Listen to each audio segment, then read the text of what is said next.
The Nuggets in Dallas. Can they build momentum for a winning streak? Let's find out. You're watching CS 105.1, where I talk about sports and movies with good vibes. Let's get it.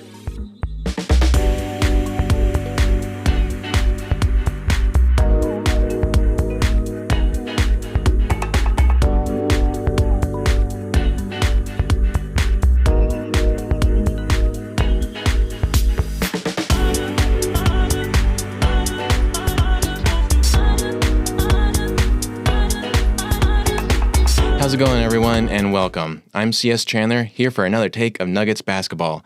So it was the first of two games in a row against the Dallas Mavericks, and before the game even started, Aaron Gordon and Jamal Murray were both listed as questionable.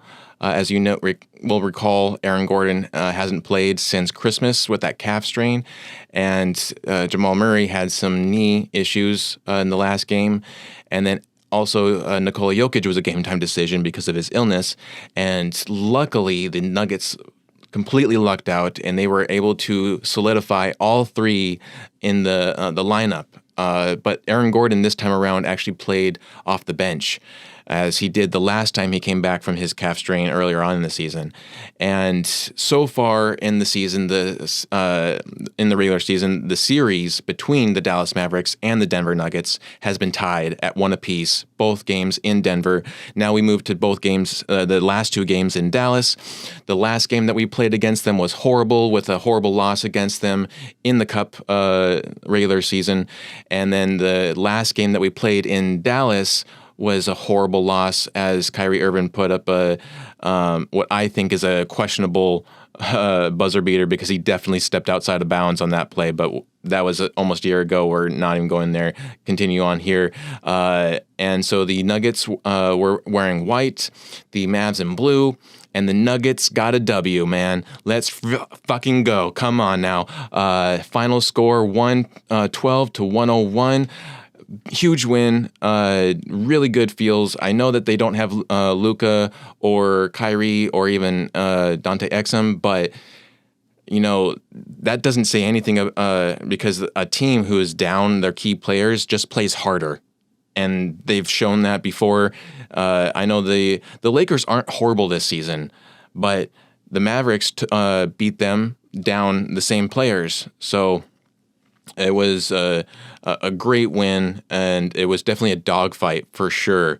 We're going to break down. We're just going to go right into the game right now. So first quarter, right? The Nuggets did not get off to a good start at all. And at first, I had some good feels coming into it, but then within that first quarter alone, made me really doubt if they were going to be the Nuggets that we can see winning in a game.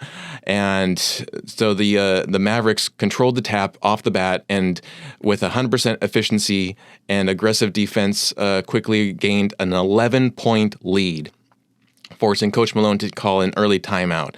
Like, it was just buckets from the start, and they were not missing.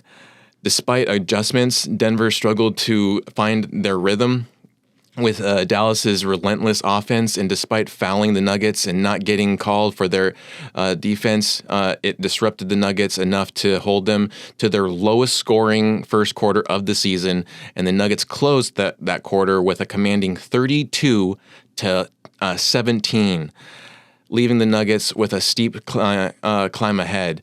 I didn't even really write too much down about it, not too many notes, because it was just a horrendous quarter. It was definitely the worst quarter that the Nuggets have played, at least worst first quarter that they've played this season. And then the second quarter got off. The Nuggets found their footing in the second a little bit better, starting with an energizing dunk from DeAndre Jordan that helped trim the Nuggets' lead down to 7. However, a three-pointer from Clay extended Dallas's lead back to double digits. The Mavericks reached 51st. Then Denver kept chipping away, cutting the deficit to just 3 points by halftime. The Nuggets won the quarter 41-29, so they definitely did go on a little run themselves after getting their asses kicked in the first with a strong offensive effort, yet the Mavericks still held a slim advantage, heading into the break, 61-58. And then the third quarter began with the promise that the Nuggets quickly scored back-to-back buckets, briefly taking the first lead of the game. They didn't get a lead at all in the first half. They had to wait until the third to get their first lead. However, the Mavericks responded immediately to reclaim and control the game. The quarter spiraled for the Nuggets as questionable calls that Malone missed the opportunity to challenge. Like, there were several calls within even the Nuggets getting fouled or out of bounds calls that just he wasn't calling.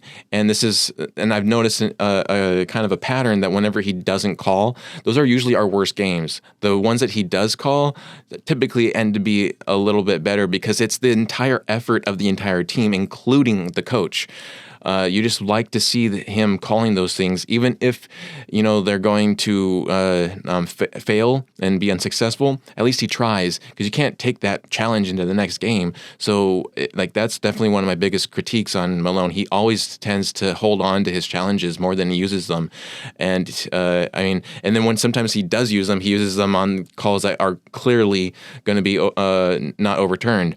So, but on the other end, you also had Jason Kidd challenging an out-of-bounds call that was, I would argue, was still off of Lively, and if not Lively fouled Jokic, but then they called it out of bounds on Jokic, and they overturned it. So that all allowed Dallas to extend their lead back up to 19, and the physical play from the Mavericks was met with favorable whistles. That was just really frustrating to see as a Nuggets fan. And they capitalized by reaching the bonus early. Despite the Nuggets' efforts, the Mavericks dominated the third, taking it 28-21. And then we get into the final quarter, right? The fourth quarter opened with an easy floater from Dinwiddie for the Mavericks, but the Nuggets quickly found their rhythm, led by Aaron Gordon, DJ, and Jamal Murray. These three saved us in the fourth quarter. Yes, Jokic always does Jokic things. He does great things throughout the entire game. He even got super wounded, I think, early on in the first or second quarter, where they had to patch him up, and he had a little bit of blood on his jersey. But these three themselves, Aaron Gordon had a great game, and I keep on saying it, and I'll say it again. If Aaron Gordon never got injured this season, he would be an all-star. He would 100% be in contention for an all-star spot. He has been phenomenal this year, and it's really unfortunate that he's missed, I think, close to 20, 21 games. But regardless, even after missing 9 games, the last 9 games, Aaron Gordon came back and he was firing on all cylinders. DeAndre Jordan has really stepped in to show how much of a good decision of a backup 5 he has been. And then Jamal Murray, who had a slow start, started to heat up more in the fourth, going on a 10-2 run to tie the game at 91 with an alley-oop from Gordon to Jordan. Which was just awesome, especially with DJ having been a former Maverick himself, to kind of clap back at the Mavericks fans there. Mavs get a defensive 3-second tech, and Jokic shoots the foul to get the lead within 1. The Mavericks momentarily regained the lead, but Nuggets defense tightened up. Hard contact on Gafford for the crowd booing bias against the hard contact, not chiming in on the fact that the Mavs have been doing that hard contact the entire game. And I know that you're always going to be biased against your team, but man, Mavs fans need to sit down sometimes, that booing at the hard contact when they've been doing hard contact the entire time, just it gets annoying, and so then the Nuggets, though, were rewarded with that hard contact with a highlighted dunk from PWat block, actually, and a crucial plays from Jokic, including a behind-the-head pass to Brodie for a layup, which was freaking amazing. Twice in a row, Jokic gets fouled shooting threes. but the refs didn't call it a shooting foul. They called it on the floor. And so, again, the Mavericks fans are all booing and saying, ref, you suck and everything when that doesn't go their way. But then here's a clear example of how the Nuggets didn't get a good call, and it should have been. 100% Jokic should have been to the foul line for 3. And I don't know how many times the refs have not given him those 3-point play or those 3-point foul trips, because he does it a lot and they always call it on the floor, not on him shooting. It's ridiculous. So he did, and this happened twice in a row. He on both sides of the court. He did it, and it was just not called. But then Jokic had an amazing behind-the-head, no-look pass to Brodie for a layup in the first to 100, doing Jokic things. And I've noticed it within these games that whenever the Nuggets are first to 100, it's a good indicator that they're going to win the game. And this was definitely something similar. But it didn't stop there. Off of a rebound, Jokic lobs the ball down court from the defensive side all the way to the offensive side to Murray, who's sitting at the 3 around the arc area, spots MPJ coming in hot and quickly, amazing timing, passes it, assists to MPJ for a quick layup, and the Nuggets lead up to 6. And then within the last 7 minutes in the game, the Nuggets closed on an 18-6 run to claim the fourth quarter, 33-12. And again, final score 112-101. Let's go Nuggets. Awesome win. There was a lot going on in this game and a lot of issues that they had. We're going to discuss all of that when we talk into stats right after this. Hey everyone, let's talk sound quality. Imagine having pro-level audio that's easy to set up, flexible, and sounds incredible. That's the Rode PodMic USB. It's got both USB and XLR connections, so whether you're recording solo at home or in a full studio setup, you're covered. And get this, the built-in DSP effects let you adjust the sound with zero lag. You get that deep, smooth broadcast tone right out of the box. It's versatile, powerful, and basically makes your voice sound like pure gold. And we're back. All right, so let's get into stats here. So Christian Braun played 24 minutes tonight. He only had 8 points, so this was not a good game at all for Christian Braun. And it kind of got, I think, a lot of us thinking that should Christian Braun step down and get on the bench again? I feel like a lot of people are worried that if that were to happen, that would affect his confidence. But if you look at it from a team standpoint, the team does better when Brodie is in the starting lineup. And it's an amazing two-man combo when you have Murray and Brodie in there. And then AG, it just adds so much more toughness to it. It kind of maybe makes sense that maybe Christian Braun takes one for the team and sits on the bench. Don't know, but it might be something to think about for the Nuggets and Coach Malone and Christian Braun if he's willing to take that sacrifice. I mean, Mr. Nugget, AG, did that already coming off of injury. You don't see Murray coming off of an injury and starting off the bench like AG does. AG is a man of the team and a man of the people, man. I can't say how much I appreciate Aaron Gordon. But Christian Braun, again, 8 points within 24 minutes, had 4 rebounds, and then he was 4 for 9 from field goals. He was 0 for 4 in 3-pointers. Not a good 3-point night for him, and not really a good 3-point night for the Nuggets in general. He had 1 turnover, 2 personal fouls. He was a minus 19 tonight.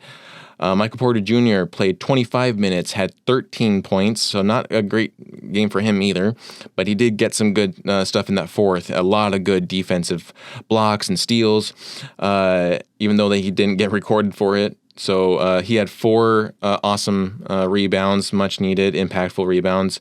He had 1 assist, And then he had 5 for 13 from field goals, 1 for 8 in three-pointers. Not great.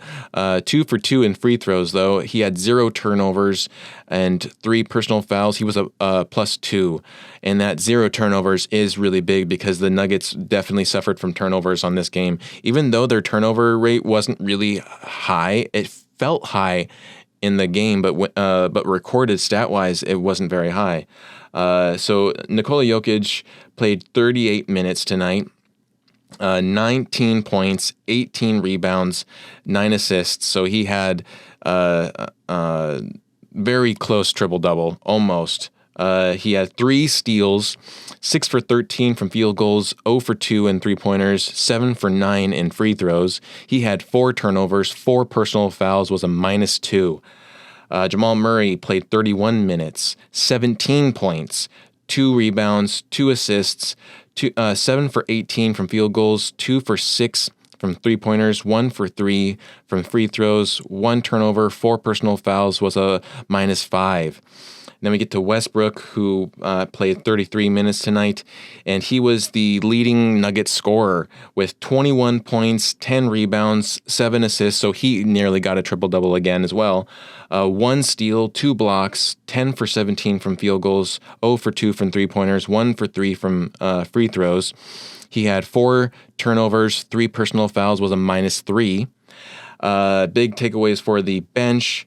Or stat-wise here, we got Strawther. It wasn't a great night for Strawther, though he was a +16, and he did get 1 steal. But Peyton Watson, once again, had an amazing night. He played 32 minutes, had 10 points off the bench, 6 rebounds, 1 assist, 1 steal, 1 block. He was 3 for 5 from field goals, 2 for 3 from three-pointers. So he hit... I think he had the best 3-point average tonight. Yeah, he did. 66%. He also had 2 for 2 in free throws, 2 turnovers, and 0 personal fouls. He was a +30. Awesome productivity from PWat tonight. And then we get to AG, Mr. Nugget. Aaron Gordon played 18 minutes, had 13 points. So in 18 minutes, he had 13 points. That's awesome. Whereas Christian Braun had played 24 minutes, and he had 8 points, Aaron Gordon's just really phenomenal. He had a good game coming back, too. He had 6 rebounds, 2 assists, 1 block. He was 6 for 7 in field goals. 85%. He was 1 for 2 in three-pointers, and then he didn't go to the foul line at all tonight. He had 1 turnover and 0 personal fouls. He was a +23. And then also DeAndre Jordan had an amazing, he's just really done really well, and I think he's exactly what the Nuggets need, especially when you're going against Dallas, who is a more physical defensive team. They get so hard up into the Nuggets offense that they do foul. They 100% foul. And yet, because they're so aggressive, they kind of already set the tone for the game that's how it's going to be. And then when the Nuggets don't match that and they start doing soft stuff, the Nuggets start to get fouled. And it's just really ridiculous. But DJ, he plays... kind of plays that game with the Mavericks. So he kind of punches back, and we need that. So he only had 6 points off the bench, but still awesome. 5 rebounds. And then he had 3 for 3 in field goals, so 100% for DJ there. And he was a +13. So great game from the bench, although not all the bench played. I would have liked to have seen Pickett. Pickett's been doing really well tonight. And I would have liked to see some defense from Hunter Tyson. But overall stats here, we have 55 rebounds for the Nuggets to Dallas's 37. We have 23 assists to their 27. We have 6 steals to their 7. 5 blocks to their 5. We shot 41% from field goals. They shot 48. We shot 48%. They shot 41. And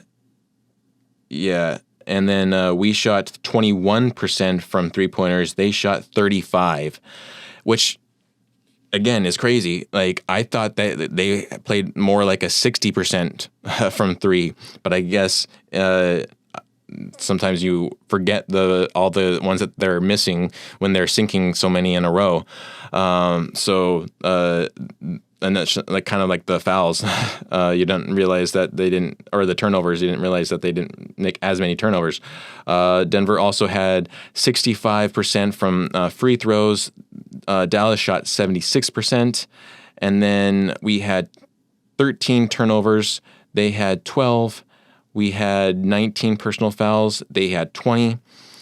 I mean, right there again, like they had more fouls than us, and yet they were playing more aggressively. And it seemed like we got the whistle more often against us. But here you look at the stats, and Dallas had at least one more foul. So, but then there's also team fouls that are not counted in here. So there could also be that factor. But then just real quick for step points, the biggest Dallas Maverick shooter tonight was Klay Thompson. He was on fire. He shot 46% from three-pointers, 6 for 13. He also was 9 for 19 from the field. And he just had a great night tonight. I know that he's not super consistent, and for some reason he just likes to right now that he's moved and he's a little happier now that he's off the Warriors, it seems like he just has a better night against the Nuggets than he does most other teams. Kind of the same thing with Kyrie, although Kyrie kind of, I feel like, plays a little harder against a lot of other teams. But one thing it kind of frustrates me and makes me hate the Mavericks so much is that they don't play as hard against the Celtics as they do against the Nuggets. Like if the Nuggets and Mavericks were in separate conferences and they went to the finals, I'm sure the Mavericks would probably at least get close. It would probably be a 7-game series. It wouldn't be a gentleman's sweep like it was with the Celtics. Like for some reason, the Celtics have the Mavericks number, and but they play harder against the Nuggets. So just odd. We're gonna get into big takeaways after this. As a cinematographer, photographer, and now a podcaster, I do believe lighting is everything. And if you're serious about creating dynamic content, you need to check out Nanlite. They're all about precision and control. Whether it's soft, natural lighting or vibrant colors, Nanlite gives you full flexibility to set the mood for any scene. From compact LEDs to powerful softboxes, Nanlite has light solutions that fit every setup. It's ideal for photographers, like myself, videographers, like myself, and creators who want to pro-grade quality right out on their fingertips. With Nanlite, you're lighting like a pro every time. And we're back. All right. So as I said before the break there, the big takeaway is that the Mavericks seem to play harder against the Nuggets than they do anyone else. Their aggressive defense manages to completely disrupt the elite offense of the Nuggets. And this definitely had that kind of Nuggets-Celtics feel, with the Mavericks now being the underdog going against the Nuggets. And they almost beat us. But then we bounced back in that fourth, and we beat them by 10, actually 11. I think this is the same kind of, it might almost be the same stat, if I remember correctly, as the Nuggets for that Celtics game. It's crazy. The Nuggets are starting to play harder in the fourth quarter, which is weird because lately we've been really slacking on the fourth quarter. But now we're bouncing back to being a more clutch team on the fourth. But then again, whenever that kind of swaying of the game goes for the Nuggets, there's one quarter that suffers. And lately, before these last couple of games, the third quarter has been our strongest quarter, and now it's one of our weakest quarters. The second quarter had been one of our weakest quarters, and now that's one of our strongest quarters. The first quarter was really good, and now that's a weak quarter. And so now we're going 2 and 4 rather than 1 and 3, and sometimes 1, 2 and 3. But it like they need to be more consistent overall is the big takeaway there, is that they need to be more consistent, and they can't be constantly trying to put themselves into a hole, trying to dig themselves out. So the Nuggets, it was like nice to hear the Mavs crowd get silenced and take the walk of shame, especially after the way the Nuggets lost against the Mavericks the last time they played in Dallas with that Kyrie buzzer beater. It was nice to take that bad taste out of the mouth.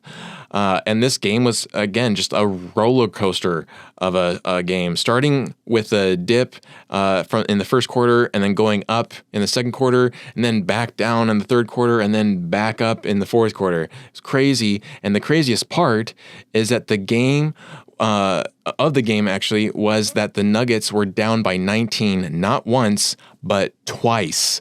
And each time they clawed themselves out of that deficit. That just shows the resilience and heart of the Nuggets. And again, they shouldn't be putting themselves in these positions to begin with, but the fact that they constantly get themselves out is just phenomenal, and it gives you kind of hope for, like, you can relate it almost to outside of basketball. You know, when you get yourself in a big hole, if you have the resilience and the heart to get yourself out, you can do it if you put your mind to it.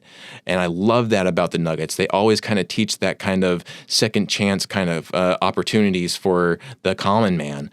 And so great win for the Nuggets. What does that win mean? So if we look at the standings here, now we have a 3-game winning streak.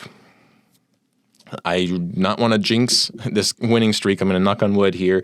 Then hopefully on Tuesday, nationally televised game on TNT again against the Mavericks, that the Nuggets win again, because so far we have had 3 basically back-to-back games against the same team. It started off with the Suns around Christmas, and then it went to the Spurs. Now it's the Mavericks, and each game so far we have split. And the only change there is that both of those teams had their key players, and so hopefully. I know this next game is going to be even more difficult than this game was, and this was a dogfight. I'm telling you, this was 100% a dogfight. It was a roller coaster of a game, and it's going to just be that much more difficult come Tuesday. And so they're going to be watching film. The Nuggets are going to be watching film.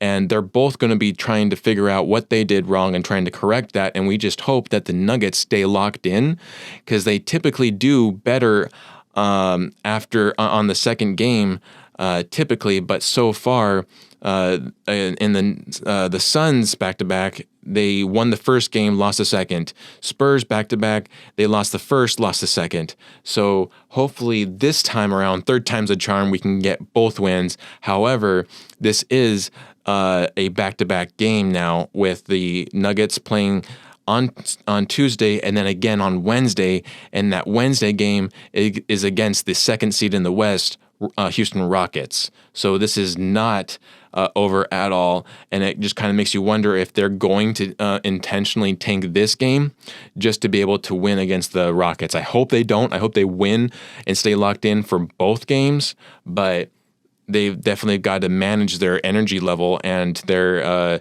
bodies and everything to be able to play. Again, the NBA season is not a sprint. It's a marathon. You've got to be tactful in your approach of the entire season rather than just one game. The season's not just one game. So, but with this win, again, it puts them in a 3-game winning streak now. And we have finally gone over the 0.6 mark. So we are now a 605. We are sitting in the fourth. We are now a game and a half ahead of the Mavericks. And we are 23 and 23 and 15 in that fourth spot. We are now a game and a half behind Memphis. Memphis has won now, so that it kind of didn't help us reach the third seed any easier. But we're also, I think, 2.5 games behind the second seed. So the Houston Rockets also on a 3-game winning streak. And so that game is going to be a very difficult game, especially because it's going to be in Houston. It's not going to be in Denver. It's going to be in Houston. And they kicked our asses last season for sure. They won that series 3-1. And so now we're going to go against them. This second half of the season will be a little bit more Houston ready. But I will just say this, that I'm very excited after Tuesday to not play the Mavericks again. Like, all the Nuggets want to do is be the Mavericks' friends, and yet the Mavericks keep on spitting on the Nuggets' hands and trying to be very disrespectful. And I don't know why the Mavericks hate the Nuggets so much. We have Luka and Jokić, like the two greatest players in the league right now. So I wish that I want to get back to being friends with the Mavericks and not hating them. But they're still in the 5th seed. They're a half a game ahead of the Lakers. So we will see how all this plays out, and hopefully the Nuggets can still get another win against them, especially before they go into Houston to battle against Uncle Jeff. So that's pretty much all I got for this episode. I hope you enjoyed it. If you did, please give it a like and subscribe. Share it out to your friends and family. And you've been listening to CS 105.1, where I talk about sports and movies with good vibes. We'll catch you on Tuesday.